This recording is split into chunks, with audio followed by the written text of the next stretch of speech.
여러분, 혹시 학교 다닐 때 글쓰기 어떻게 배우셨는지 기억나세요?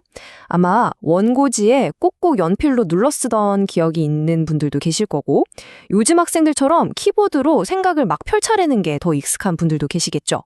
오늘은요, 바로 그 글쓰기 교육이 한국에서 어떻게 정말 드라마틱하게 변해왔는지 그 핵심을 한번 제대로 파헤쳐보려고 합니다. 자, 다 같이 잠시 학창 시절로 돌아가 볼까요? 혹시 그 빽빽한 원고지, 그리고 지겹도록 했던 맞춤법 검사, 이런 게 먼저 떠오르시나요? 아니면 뭔가 좀 자유롭게 브레인스토밍하고 친구들이랑 토론하던 그런 수업이 기억나세요? 여러분의 글쓰기 조합은 과연 어떤 모습이었을까요? 바로 이 각자의 기억에서부터 오늘 우리의 이야기가 시작됩니다. 오늘 우리가 들여다볼 건요, 바로 수백만 학생들의 글쓰기 방식을 결정해온 어떻게 보면 공식 설명서 같은 거죠. 바로 국가교육과정입니다. 이 문서가 어떻게 변해왔는지를 쭉 따라가다 보면요, 시대가 우리 교육에 무엇을 요구해왔는지 그 거대한 생각의 흐름을 발견할 수 있을 거예요. 자, 그럼 본격적으로 한번 떠나볼까요? 오늘 우리가 같이 걸어갈 길입니다. 초기 교육과정부터 시작해서 가장 최근인 2022년까지 이 순서대로 한국 장문 교육의 핵심적인 변화들을 하나씩 짚어볼게요.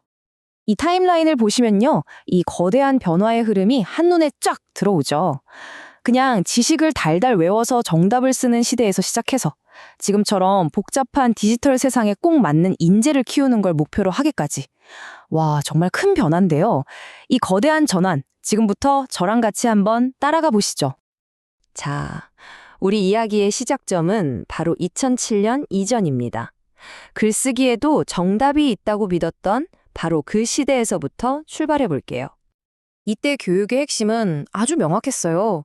선생님은 글쓰기에 필요한 지식을 가르쳐주고 학생은 그 정해진 틀, 정해진 형식을 완벽하게 익히는 거였죠.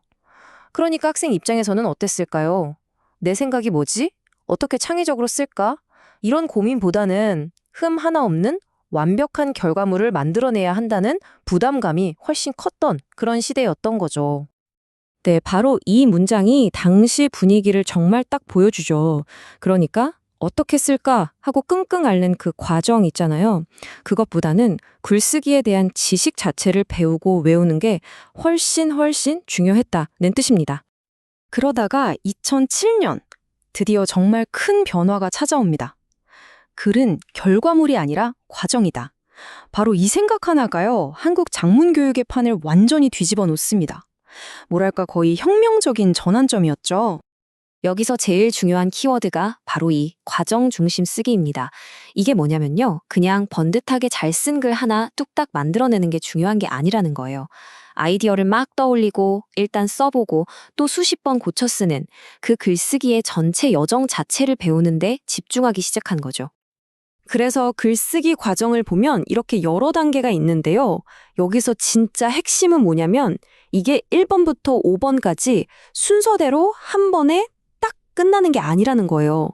계획을 세웠다가 다시 아이디어를 내기도 하고 막 쓰다가 다시 계획으로 돌아가기도 하고 이렇게 계속 왔다 갔다 하는 살아있는 순환 과정이라고 생각하시면 됩니다.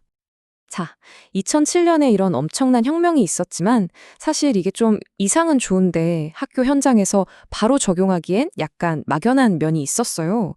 그래서 그 다음 몇 년 동안은 이 새로운 아이디어를 좀 더 구체적으로 다듬고 체계적으로 정리하는 시간이 필요했습니다. 그래서 2009년의 변화는 또 다른 혁명이라기보다는 아주 중요한 진화였다고 볼 수 있어요.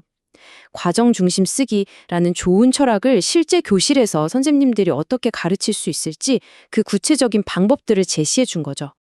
이 지점이 정말 재미있는데요. 2007년이 글을 어떻게 쓸까? 그 단계에 집중했다면 2009년부터는 이 글을 도대체 왜 쓰지? 누가 읽는 글이지? 이런 걸 고민하게 만든 거예요. 다시 말해서 글쓰기가 그냥 혼자 하는 게 아니라 다른 사람과 소통하는 활동이라는 점을 본격적으로 강조하기 시작한 겁니다.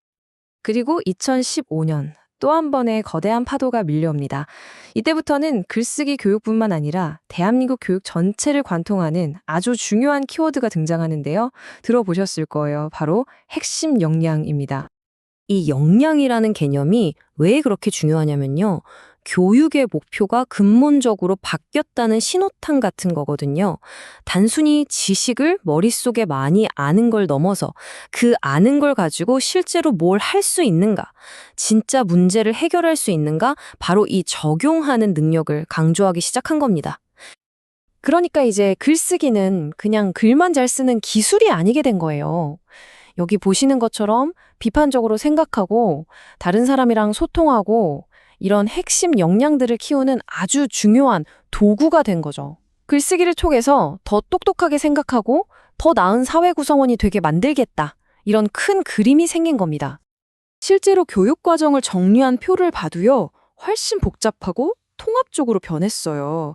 예전처럼 이건 지식, 이건 기능 이렇게 딱딱 나누는 게 아니라 이 모든 걸 실제 상황 속에서 종합적으로 활용할 수 있는지 그걸 보겠다는 역량 중심의 접근법이 고스란히 반영된 거죠. 자, 이제 가장 최근으로 와보겠습니다. 2022년 교육과정인데요. 이건 정말이지 지금 우리가 살고 있는 이 디지털 시대의 고민에 대한 직접적인 대답이라고 할 수 있습니다. 무슨 말이냐면요. 이제 글쓰기는 더 이상 종이와 펜의 세계에만 머물러 있지 않다는 현실을 정면으로 마주한 거예요. 우리가 매일 쓰는 유튜브 댓글, SNS 포스팅, 이메일, 심지어 영상 같은 멀티미디어 콘텐츠를 만드는 것까지 이 모든 게 다 글쓰기의 영역으로 들어온 겁니다. 그래서 보세요. 디지털 매체를 활용하는 건 기본이고 장문 윤리를 이해하는 것, 그리고 사회적인 소통에 참여하는 것, 이게 다 왜 중요할까요? 가짜뉴스가 넘쳐나는 시대잖아요. 온라인 공간에서 어떻게 책임감 있게 소통할 것인가. 이런 것들을 가르쳐서 우리 학생들을 좀 더 똑똑하고 책임감 있는 디지털 시민으로 키우려 한다는 의도가 아주 명확하게 보이죠. 2015년하고 2022년을 한번 비교해 볼까요? 이 표를 보면 그 진화가 정말 뚜렷하게 보입니다. 보세요. 그냥 작문의 원리를 알던 것에서 이제는 작문 이론과 윤리까지 알아야 하고요. 기능도 그냥 글 쓰는 스킬이 아니라 문제 해결, 비판적 사고 같은 더 큰 차원의 능력을 요구하죠. 태도면에서도 나 글쓰기 재밌어 하는 흥미를 넘어서 내 글이 사회에 어떤 영향을 미칠까 고민하는 사회적 책임까지 강조하는 방향으로 교육의 목표가 훨씬 더 깊어지고 넓어진 걸 알 수 있습니다. 자, 그럼 지금까지 우리가 함께 걸어온 이 긴 여정을 한번 정리해 볼까요? 한국 작문교육의 진화, 크게 4가지 흐름으로 요약할 수 있겠습니다. 바로 완성된 결과물에서 쓰는 과정으로, 단순한 지식에서 쓸모있는 역량으로, 또 선생님이 이끄는 교사 중심에서 학생 스스로 하는 학습자 중심으로, 그리고 마지막으로 종이와 펜에서 디지털 미디어로의 거대한 전환입니다. 자, 이제 마지막으로 여러분께 이 질문을 한번 던져보고 싶습니다.